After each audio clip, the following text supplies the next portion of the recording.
Hey, great to have you here. So we're back today with another SH Figuarts video. Tamashii Nations has put out a couple of recent announcements, and I'm going to cover the first one here today, and I'll have a subsequent video on the next one, but we got an announcement of a new Goku figure art coming out. I know we have a plethora of Gokus on the market at this point in time, but it doesn't always hurt to get a new variant of him to pick up ultimately, so we'll be covering that here today, and with that, we're just going to jump right into things. So, if you aren't aware, this is a Dragon Ball Daima SH Figuarts Goku, and it's him in his adult or larger form, his regular form ultimately, and this is a really good aesthetic, I think, overall. I'm not sure personally how I'm going to feel about Daima when it comes out. We don't have any real footage of the show to this point in time, so it's a lot of speculation from trailers and so forth, but at this point, I'm openly optimistic on how the show's going to turn out, but looking at the figure here, we have him in his just standard base form pose here.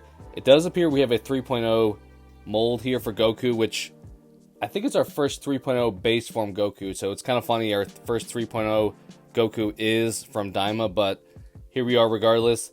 I like the look overall. This looks similar. I know we recently got the announcement of him and Vegeta and Piccolo in their smaller forms, and this is them in their larger form. It has the same look as far as the gi color and so forth, so very matching to what I expect the anime is going to look like ultimately. And I like the look of this from first glance. As I said, I don't know how I'm going to feel about the show, but if I was just looking at this Goku, it's a little brighter than maybe some of the previous ones have been, just with that Daima bright orange aesthetic to it, but I like the look overall. If I'm providing any critiques for this, I would say the hair piece has, you can see a little bit of the cut to where the bangs from the rest of the hair, so that's a little bit more obvious, but other than that, I think this figure looks great. It looks like the shirt, I'm not sure how flexible that piece is below his belt line ultimately, but we'll have to see maybe additional photos to get a better idea of what that may look like, but as pointed out, this looks like a great start as far as first image of Goku. Just him in his standard pose, so nothing really special, but I think it looks great. Next photo, we have him in more of a attack pose, so different faceplate here. Him more with an angry looking like he's about to take somebody out.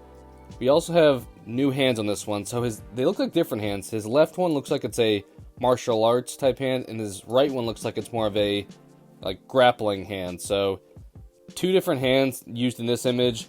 We also see his legs a little bit more spread apart, so we show that skirt piece a little bit stretched out. I'm curious to see how exactly that's going to work, but overall I like the aesthetic of this one too. I think this looks great ultimately. Next up, we have him just in a punching pose, so I don't think this picture provides a lot of value other than maybe seeing that kneecap on his right knee, because we've gotten his legs stretched out already and we've seen the clenched fists already, so not much variance here other than, I guess, the face piece is different. So the first face piece we got was a little bit more happy, jovial Goku, and this one's more of a stern, I'm very focused looking Goku, so that is a difference for this image. Other than that, everything else is the same, just a different pose. I like this faceplate as well. I think all three faceplates thus far have really served a purpose and been good value adds for Goku in this Daima look. Next up, we have Goku looking to power up a Kamehameha, so we're going back to that kind of stern, teeth-gritting face. We have him elevated here. See a different angle of the legs a little bit. The knees look a little goofy, being able to see that gap in there, but I think that's fine because we're not normally going to see this kind of angle of him. And it looks like we have really good articulation on the arms. His arms, his shoulder blades look very normal, but his hands are fully clasped pretty much together at this point, so a lot more range of motion it seems to be with the upper body with this image pointing that out.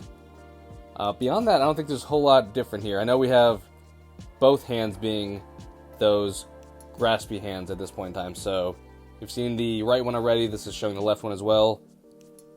And then let's move on to the next photo. We have him using the Kamehameha, so maybe the next phase of that attack, and the hair piece looks different here. So the hair previously was the kind of the standard base Goku look to it, and this is with more of the straight up, like he is in full attack mode type hair. And we have a different face here too, I believe, with his mouth open this time. So I love all these faces that we have with Daima Goku. We have the jovial look, kind of the teeth gritting look, the stern martial artist look, and then now the yelling, screaming attack look. So all four of them I think have been really great.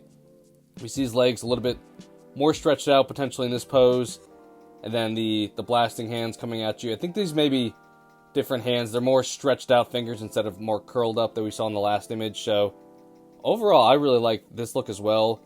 The last few photos have really pointed out that hairline does look goofy. You can clearly see the bangs are really that slit between the regular hair and the bangs that he has there, but that's really the only criticism I would have. Once again, the range of motion on the upper body looks great since he has both of his palms pressed together, so great photo there. And then our last photo, we have Goku in more of a kicking pose, so still with the scream, still with the hair up, and showing that leg articulation. So it's hard to say how much articulation he has here because he's leaning back when he has his legs straight up, but either way, you can see we have the 3.0 lower body here, so a lot more range of motion is going to come with this, and I think this works overall. I think that's really kind of the point of this photo, just showing that range of motion that the lower body can ultimately get here. So across the board, I am a fan of this. I said I'm not sure how I'm going to feel about Daima, so I personally will probably wait to see how Daima is before I consider picking up any Daima figures. But if I'm a fan of the show, this feels like a really good figure to pick up. I think the only hesitancy I may have is it seems like in the show he's mainly in that smaller form, so if I'm trying to pick up a Goku that represents Dragon Ball Daima, I'm probably more likely to get the child version of Goku. I think he also comes with that power pole, so a little bit more I think you may get with that smaller form, but if I was being somewhat of a completionist but still being critical, I think this figure looks great overall if I have an interest in Daima and if I want more Gokus. So I don't think you can go wrong with this figure personally from what I can tell from the images we have thus far. It is a little funny that we do get our first 3.0 with Daima, but either way, I think it looks great. Kind of recapping what's included in this figure. The contents list, we obviously have his main body, 3 pairs of interchangeable hands, so we obviously come with the fists, the martial artist hands, the clenching hands, and then probably the beam hands. I imagine those are the 3 pairs we have there. 3 interchangeable face parts. We saw the smiling face, the teeth gritting face, the stern face, and the yelling face. The interchangeable head parts, so we saw the regular hair and the straight up hair. Interchangeable uniform parts. I'm curious to see really what that talks about. So we saw in the first image, his gi was just kind of below his belt, just straight down. And then some of the other images, it's more fluffed out to where he's like stretching out because his legs are stretching out. That's allows more free-flowing motion. Maybe that's an interchangeable part. I'll be curious to see what all they mean by interchangeable part. That looks like that could be it just because, as I said, the first photo looks more of a standard base looking form and the rest of them look like it's more free-flowing, allowing more range of motion. So that may be what it's talking about, but we'll have to ultimately see when we get this figure released.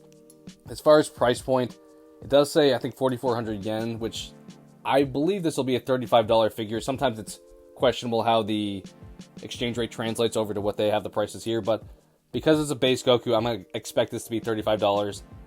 And overall, yeah, just my opinions thus far have been kind of what I talked about, where if you're into Daima, if you're into picking up Gokus, this seems like a good one to pick up. It's just, will you meet those first qualifications in order to get this guy? So those are my thoughts. Pre-orders open, I believe, starting in October, and then it gets released, I think, sometime in April, so it'll be a little bit of time before we get this guy. I imagine he's not going to be super hard to pick up. I think he's going to be a retail release from what I can tell, so you can probably wait to see how you like Daima and make the decision if you want to order him at a later point in time based off of that. That's what I would personally recommend, so curious what you guys think. What are your thoughts on this Goku? What are your thoughts on him being the first 3.0 base Goku? Just would love to hear your thoughts on that and Daima as a whole. Appreciate you guys so much for watching, and I hope to talk to you again soon.